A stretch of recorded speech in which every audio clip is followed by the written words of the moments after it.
It sounds fucking dope.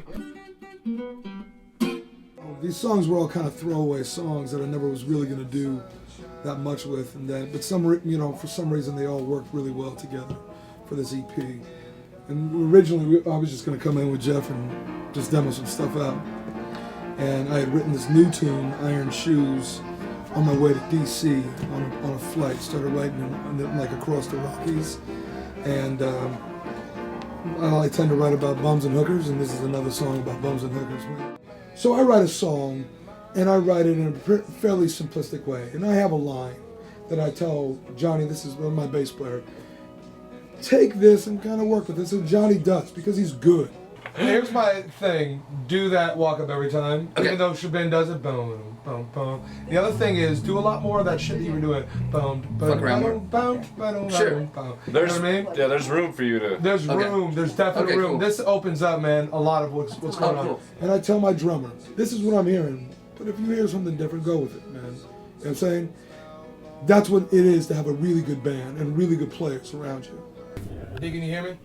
Like, give me a more defined ending, so it would be like First time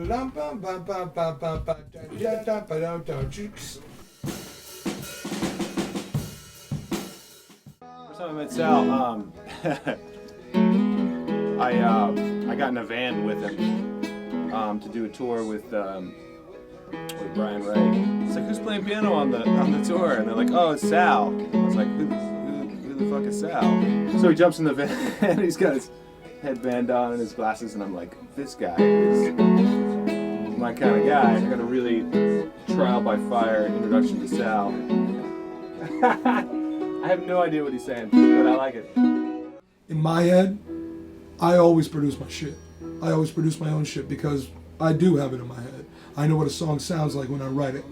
For instance, Brian Wright, who's, that very good best friend of mine, he sits on most productions of my records too, because he's close enough to the music and he's close enough to me in the situation that I'm gonna go to him and be like, what do you think about this? What do you say about this? Is there something that you're not hearing here? And usually we work, that yin and the yang, where so close and simpatico musically, but he always has a different way, and I would call it south and north. So, Jeff, when are you gonna let me take one of these 67s home to keep? Today's the day, man. Fucking A, dude. On sale. Well, I'm staying then. For a $5 slice of pizza. Come on, buddy. I need one. Brian, come here. I need your help for a second. I need a pre. Okay. Alright, so now that you've heard this song, that's good. We're done with that. I would describe your music as truthful. As honest as I think an artist should be. Really, you just listen to it and it feels right, and it sounds right, and it sounds honest, and there's no... To know you and to know your music, it's, I don't know, it's seamless. One goes right into the other. Tell me if I'm being too twangy, Sal. I'm a hillbilly.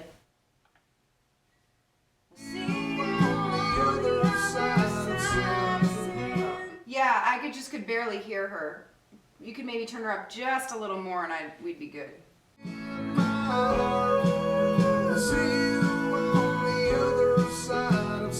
Fucking dope. You're done. Come on. I just want to hear the oohs. Ooh, that's good. That's a really good song. I just want to hear the oohs. Oh, yeah. Hear the ooh.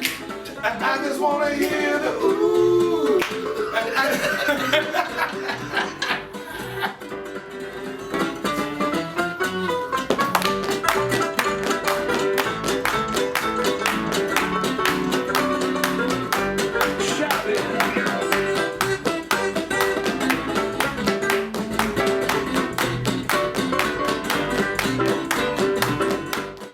It's one of those things, like, I didn't know going into it how important this EP would be, but you always got to keep getting better. You always got to keep, striving to move forward, onward, upward, whatever you want to call it, man. And this is definitely one of those things that I told you earlier, man. It is a game changer. I'm good with that.